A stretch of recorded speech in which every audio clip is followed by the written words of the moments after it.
Welcome on in, everybody, to another edition of the Porpoise Pod. Brendan Tobin here alongside my co-host Alejandro Solana, who is, as I like to say, boots on the ground. What's going on, Solana? How are you, man? Boots on the ground in a cold-ass Cincinnati. Tobin, I didn't even check the weather. I just jumped on a plane all willy-nilly ready for summer, and I'm like, holy bleep, it's not 80 degrees in the rest of the country. I forgot. So, what is the weather there? What is it? Is it like sweater weather? What are we going? Are the Dolphins going into harsh conditions tomorrow? No, I saw kickoff. It's going to be around like 50, 55 That's pretty cold in for that. Tua. It's cold, man. Like I got off the plane and I'm wearing slacks and like a little windbreaker or whatever, but it's kind of cold. A little brisk. Yeah, I mean, it's hell down here. It's so hot. I mean, right now we're dodging tornadoes. Last night I had 4 tornado warnings hit my phone. I was like, oh my God. And I saw what happened through Delray, which is 2 towns south of me. They got wrecked by a tornado, and this isn't even supposed to be the hurricane yet. So it's a little wild down here. So you're better off up there in the what the hell do they call it? Is it Queen City? Is that what they call it? What the hell Is that? I don't even know. Look. Anytime I'm in Ohio, I try not to familiarize myself too much because let's be honest, Tobin. I mean, what they got chili up here. That's what they're offering us here in Cincinnati, Skyline chili, which by the way I've had. Just disgusting. There's really? cinnamon in the chili. It's poured over a bed of noodles that are undercooked, and then there's so much I don't even know water in the chili that then there's just almost like a bowl of water that's just souping underneath the spaghetti. Skyline chili sucks. Pollo Tropical way better. Flanagan's way better. La Carreta better. Anything you want to put, any establishment from South Florida, way better. I can't wait to get this 4th dub. Get the hell out of this city, Tobin. I'm in Ohio and I'm uneasy. I understand. Ohio sucks, dude. You don't have to sell me on that. It is apparently the Queen City. Okay. If you Google nickname for Cincinnati, they go by Cincy, the Natty, the Queen City, the Queen of the West, the Blue Chip City, and the City of 7 Hills. Right. I like to call it garbage. I like to call it basically Kentucky. Yeah. So you actually fly into, I didn't know this, you fly into Kentucky to get to Cincinnati. Then you drive over the Kentucky-Ohio border. So you're basically in Kentucky extended. Sounds like there was there was maybe a quarrel one day between Ohio and Cincinnati, and just to compromise, it's listen, we'll give you Cincinnati. And Kentucky's all right, you guys can have it. It's fine. Whatever. That's all good. But okay, so what is did this hurricane affect the Dolphins at all in any way? Because I know that they're still trying to figure out what was going on with the Bucs. I saw that Darlington reported today that it's unlikely that Hard Rock is going to be a replacement location for them. So I mean, good luck. I don't know what they're going to do. But does this affect? Because this is a weird week. Thursday Night Football is always strange. This has been a quick turnaround. They're not really practicing. They're kind of doing walkthroughs and things like that. So does this affect the team in any way, you think? I don't think so. I mean, yeah, they're not practicing, right? And these short weeks, Tobin, how much are they really gaining from walkthroughs? I'm not downplaying the importance of them, but, they just didn't meet in the morning. I'm in Cincinnati. We're recording right now. It's 1. They'll meet now in an hour, what's the difference? They'll just do the walkthrough in the ballroom here at the hotel in Cincinnati instead of doing it in the team facility. So I don't know. Do you think it's going to affect them? I really don't. The only thing I'm worried about is just turnaround and recovery. And that's really what I'm more concerned with, I guess, than just pure, preparation. I think that they can handle that.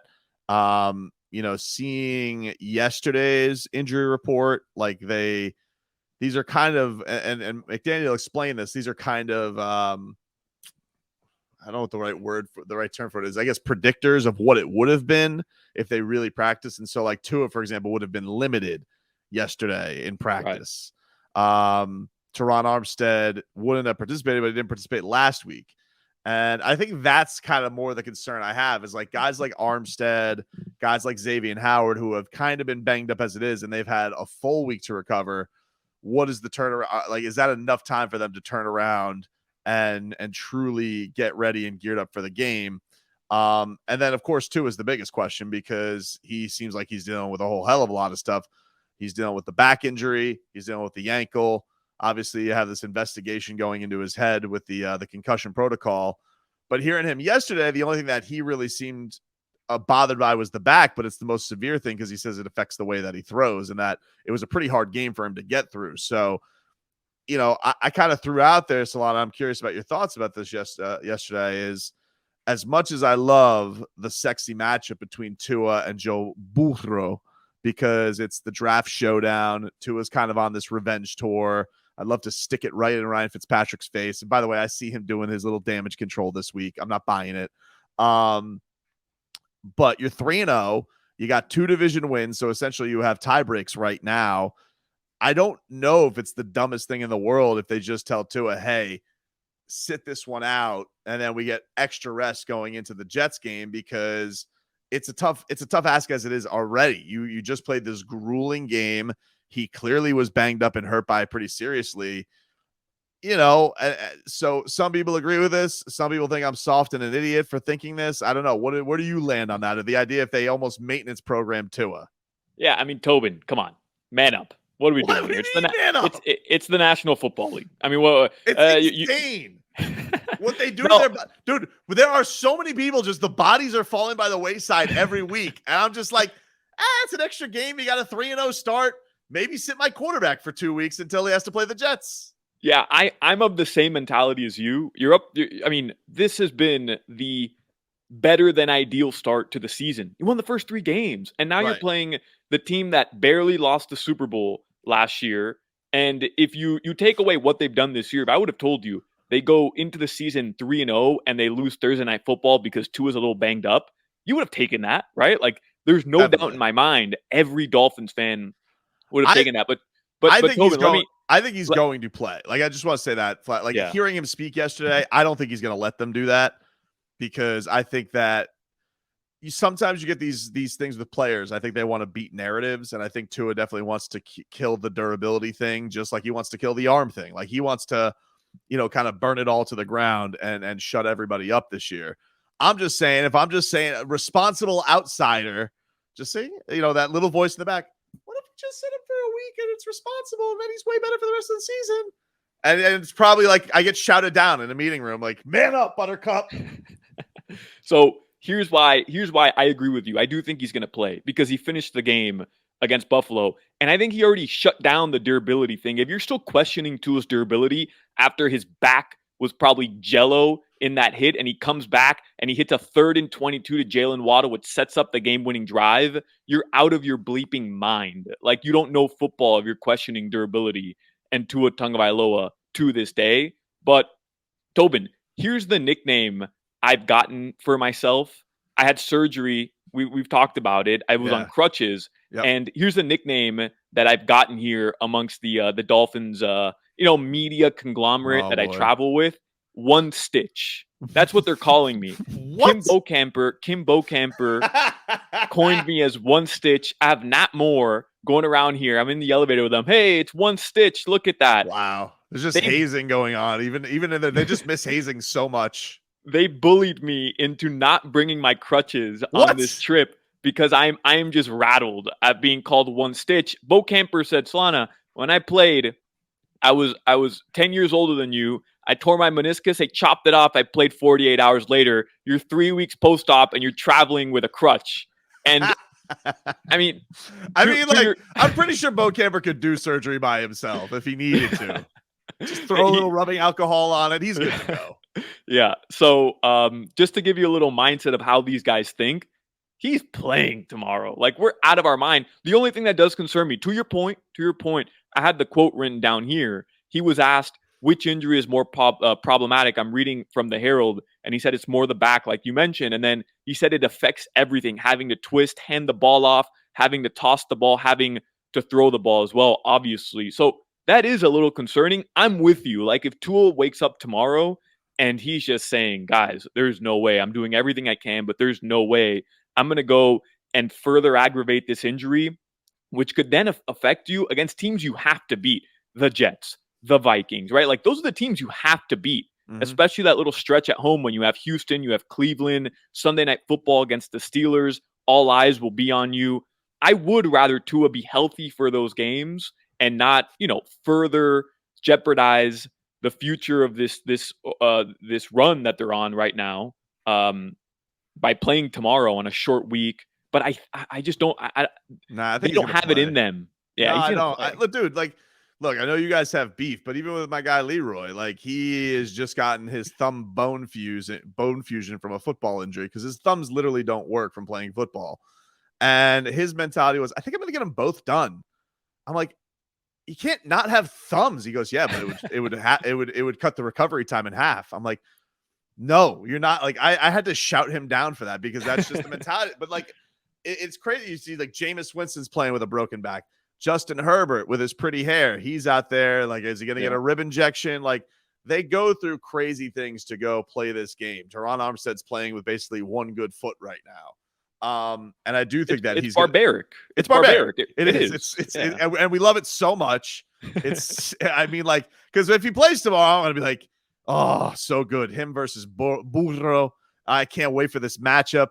But I'm being greedy because I know that this man does not feel good right now. And how can I expect him after that game, after 4 days of recovery, that he's basically supposed to go out there and perform? Because under the national television, he's not going to be given a break. He's going to be so scrutinized for this game. Oh, and Fitzy's waiting. He's waiting to pounce. Licking his chops. For Tua to come out, struggle a little, right? Because he's a little injured, and then he'll pounce all over him. I mean, This guy's flipping back and forth, moving the goalposts on how he's covering Tua. Tobin, you want to hear a hot take, by the way? I haven't seen many people say this. Mm-hmm. I don't think they need Tua to win this game. Really? Okay. I don't think they need Tua to win this game. You think Cincinnati's a fraud? The biggest fraud. Bro, well, just preparing for this pod. I mean, what? They beat the Jets. Okay. 27-12.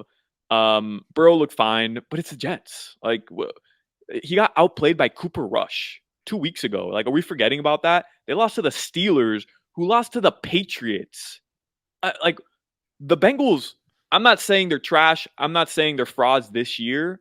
Certain teams start out slow, but they haven't figured it out. And because, they put up a couple points, 27 on the Jets, all of a sudden, we're going to panic? I mean, Burrow, as you say, Burrow is, I think, tied for the most sacked quarterback in the NFL. And if you haven't noticed, the Dolphins are really good at getting to the quarterback. Right. And he's not Josh Allen, where like he's not that kind of big where you cannot bring him down. Like, he gets his ass kicked during games.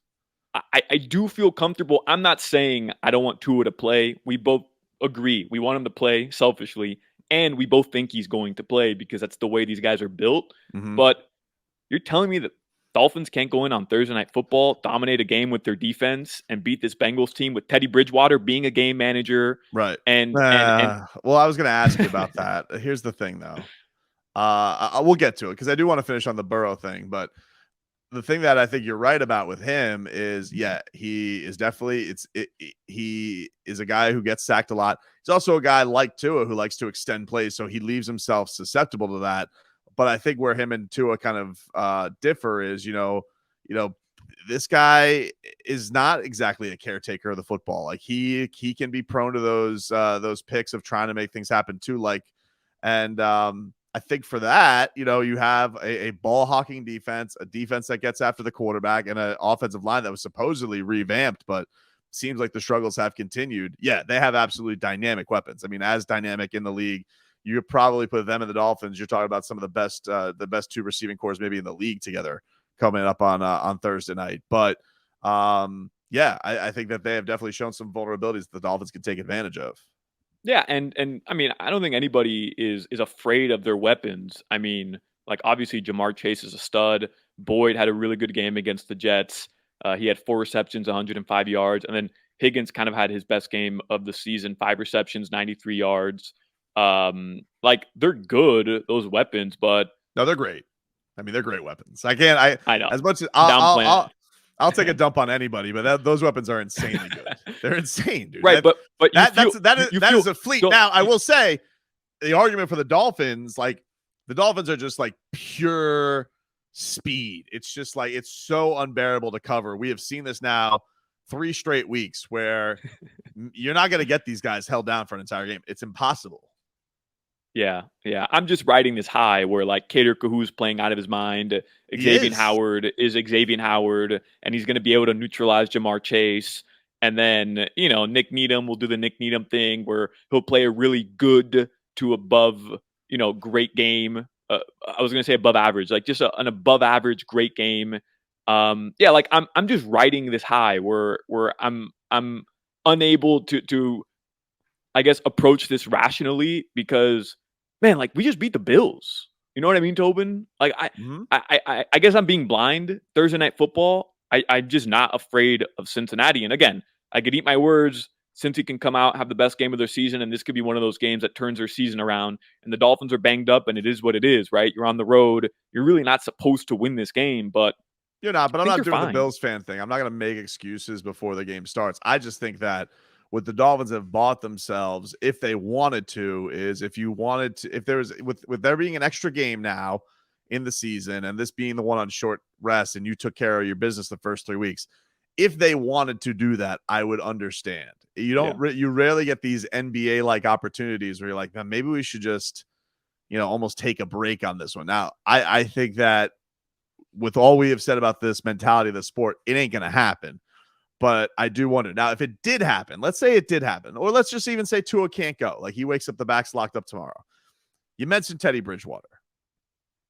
I have not seen this man be good at football at any point this season. I have not seen him be good in the preseason. I did not see him look good in camp. I did not see him look good in the 2 passes that he had in this past game.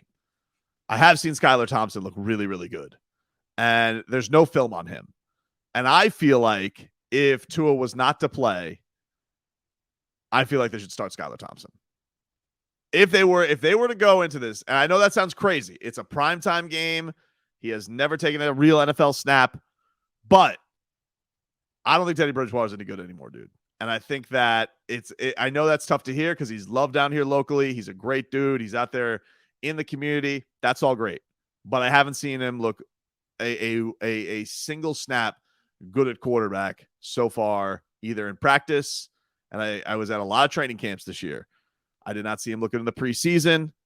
And I did not see him look good in those 2 drives. And so I'm just saying if Tua Tagovailoa cannot play tomorrow, I think Teddy Bridgewater should remain the backup, and I think they should start Skylar's the limit.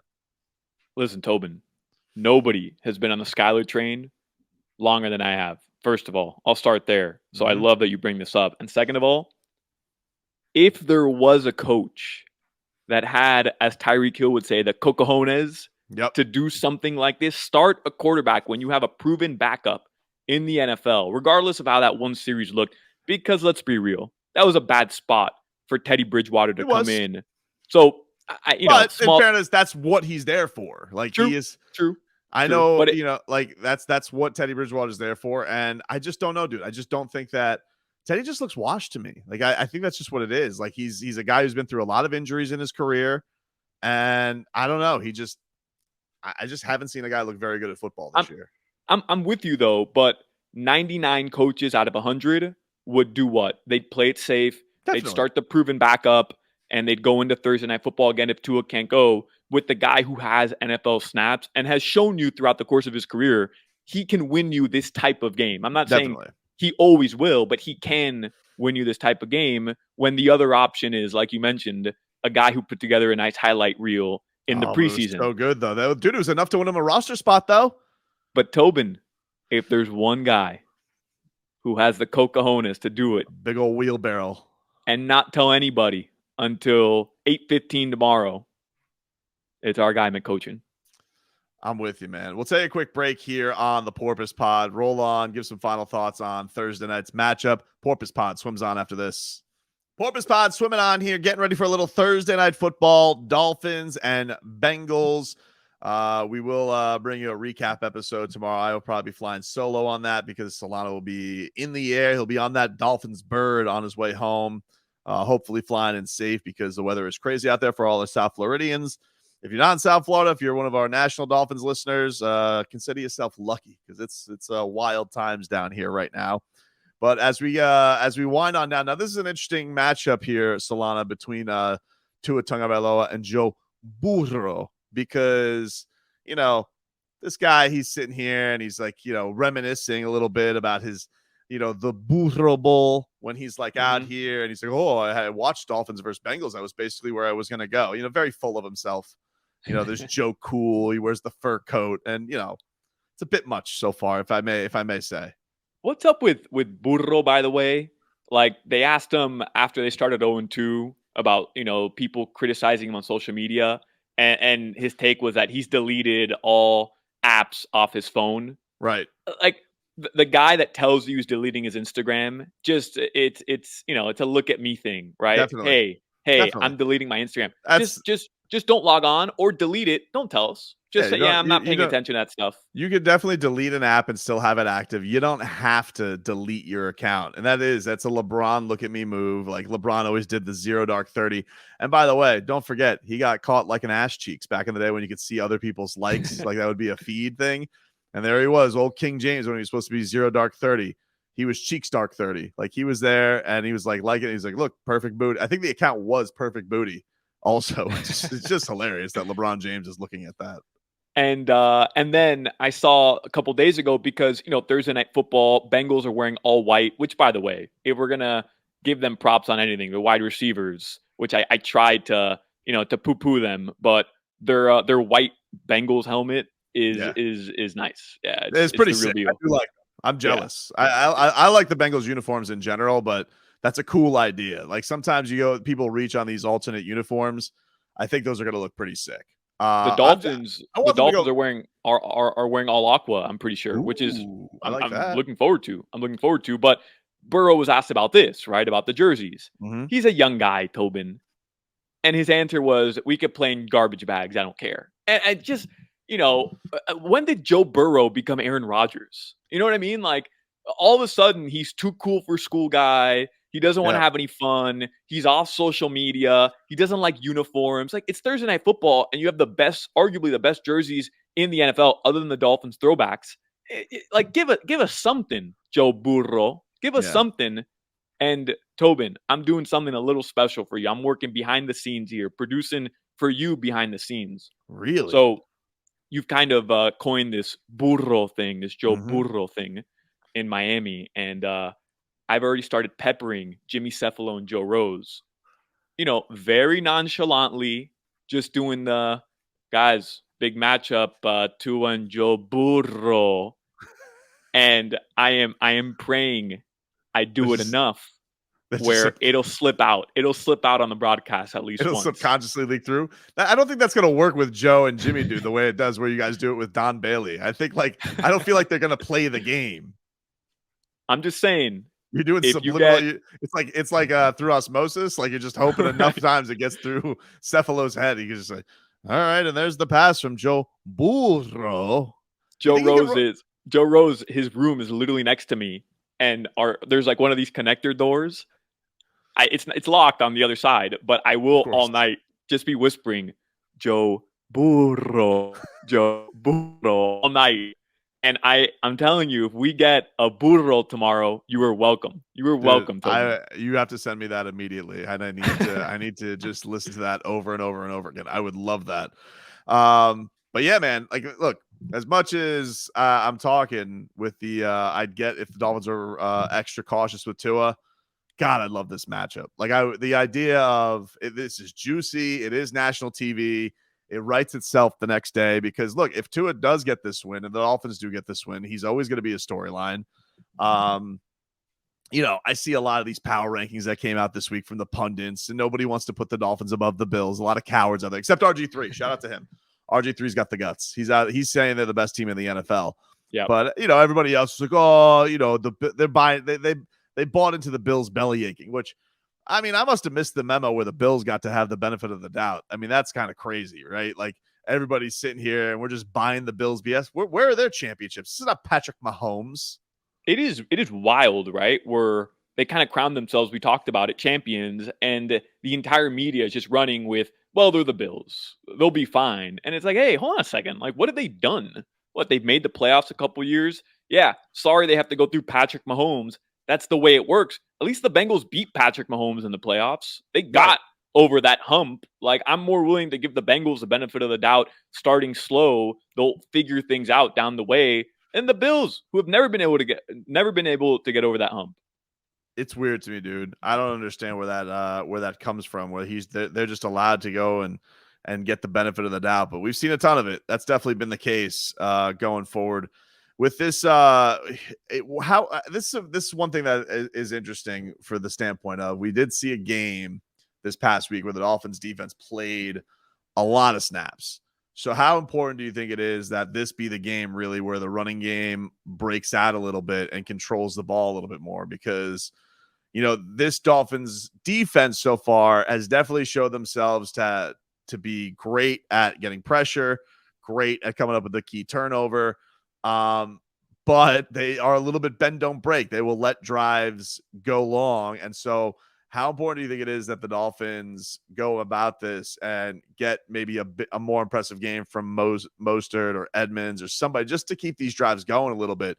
Because we still really haven't seen that run game be probably what we thought it would be. There's still a lot of the same struggles from last year. Even though I think they're more capable in some certain key spots, we haven't had those drives that have just kept going and going and going. Yeah, I mean, other than when you think of the run game, other than late in that Ravens game to set up the game-winning touchdown pass to Waddle, I think it was Edmonds who had the big run to put them into the red zone. Other than that, like, you can't really point to another influential run this season, right? Like something that really mattered. I think you're right. I think they've been better than we've seen in the past. But like when you think of guys like Kalen Ballage, like you're setting the bar real low there to overcome it. But isn't it weird, Tobin? Like, to me, it's been one of the weirdest parts of this season, other than starting 3-0, other than taking out Belichick, Harbaugh, and McDermott and beating the Bills in the way that they did it by having a third less plays in the game. It's been kind of the lack of run game. And we all kind of thought McDaniel was going to come in here and that was going to be, I don't want to say the key to the offense, but a focal point, certainly. Well, and we get to that point too, where been. it hasn't been. And then the thing you think to that, we're all laughing about it right now, which you should. A dude gets a football punted into his ass. That's funny, especially when you win. But what was a little bit concerning about it is you're up against that spot where you are at the goal line and you really didn't feel like you got any push. And they've had a couple of these situations. I think Ingold has shown an ability on those direct snaps to kind of push the line a little bit. But when you're in those spots of on the goal line, backed up like that, you really do need a couple runs to give Tua some breathing room. And he's also not the most physically imposing guy to push the line himself. In fact, that's where apparently the ankle injury came from, was on a QB keeper. So I think that's what I find concerning is, like, if they really do need to push, even Zonk was laughing about this. He's a pitiful blind push, even if it was a great win.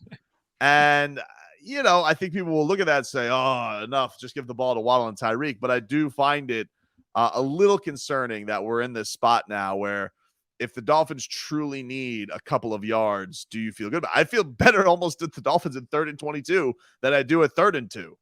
And what's been able to mask their, I don't want to say inability to convert on 3rd down, because it hasn't been bad, but Tobin, we're seeing a lot of what we've seen over the past couple of years, those 3rd and 1s, 3rd and 2s, and they don't get it.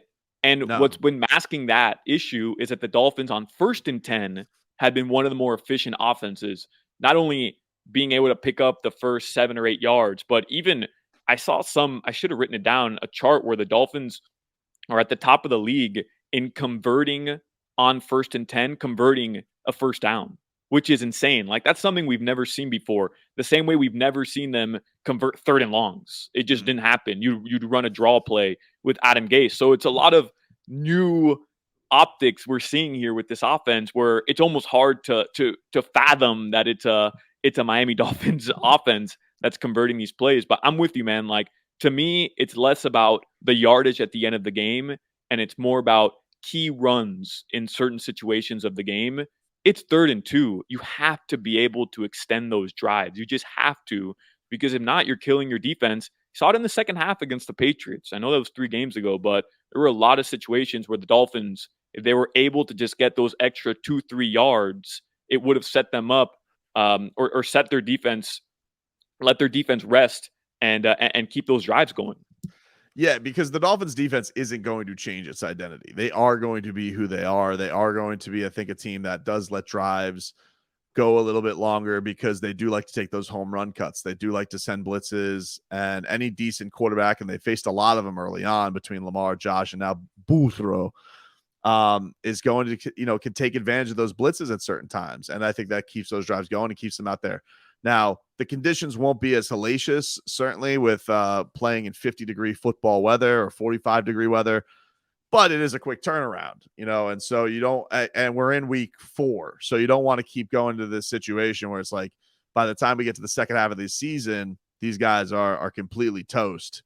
So I do think it's an important thing. I think that right now, this is maxed because, the Dolphins and Tua and the receivers have shown, hey, you really can put us in any spot and we'll come through with the home run ball when we need to, which is great. I don't think people expected that. I think people probably thought the opposite, that this was going to be Mike McDaniel coming in here, scheming a way to get a run game going, a lot of yak, a lot of spread the football. And that's been the case certainly in the passing game with the short passes, but that run game hasn't gotten going yet. Thankfully, this the Dolphins' big playability, I think, has come along a lot faster than people thought it would. Yeah, and their I guess chemistry between Tua and Tyreek, and then their ability to just get Waddle into open spaces. Like, man, I wasn't expecting it to look this good this quickly. And I guess a lot of the running game, it's less, how can I put it? It's less concerning when you can just throw the ball to Tyreek Hill on That's 1st and 10, and it's fine. That works too. Yeah, no, absolutely. And especially, like, you look back at the Ravens game where they targeted Waddle 19 times. I'm cool with that. Like, if we want to, we don't, as McDaniel's genius move can be, I'm just going to give my fastest guys the football all the time. Yeah.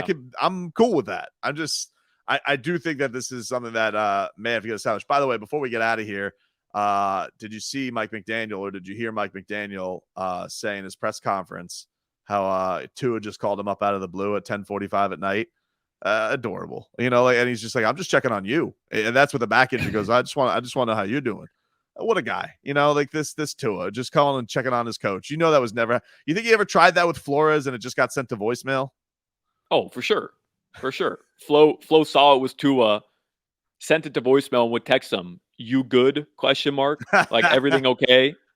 Oh, I'll get that from dude. I'll get that what's from wrong? I'll get that from our boss, Len, all the time. Like, I'll text him and he'll just be like, on a call. I'm like, all right, fine. Just send me to voicemail. I don't need you to send the follow-up text, and then he'll never call me back. He's also like, if you call him 2 times in a row, I don't know if you ever tried this with our boss. If you call him twice in a row and he didn't answer, he'll call you frantic. Everything okay? You called me twice in a row. Like, yeah, just text me, you're on the other line. It's okay. Like, I wouldn't have called you twice in a row. I thought you missed the call. Maybe I will try that move. I haven't tried that move yet, but that's some good insight from you. All right, Solana, listen, enjoy. I'm sorry you're stuck in Ohio, but enjoy the game. We will talk to you later on in the week. And man, I'm not ruling out 4-0, man. Why? Like, this is after the 2 wins they just had. I find this to be lesser competition, even though they were in the Super Bowl last year. They definitely are going through their struggles. And if this team remains undefeated, that's it just seems like the crazy ride's going to get even nuttier down here. If they go in 4 and Tobin, 4-0, playoffs are like it's not even a question anymore, right? I mean, that's yeah. I mean, that'd be some kind of collapse if they weren't able to do that, especially with the schedule that's coming up. Right. That'd be pretty wild. Like, there'll definitely be a week in there where NFL happens and something dumb happens. It'll probably be like the Texans week or something like that. But no, like, if you start off 4-0 for what everybody was talking about, this being one of the most hellacious gauntlets that people had to go through. I mean, dude, yeah, you're sitting real pretty if you come out of this with a W. And I can't wait to rub it in Ryan Fitzpatrick's stupid bearded face. I really can't. Yeah, he can't eat Skyline chili, right? It's just all gonna It's all gonna stick there. Probably, right he beard. probably shows up there, drinks it through a straw or something. Look at me, ooh, show pony. Hate that guy so much. All right, All right, man. Enjoy the trip. Safe travels. And Porpoise Pod will be back with a game recap after Thursday Night Football. We love you guys.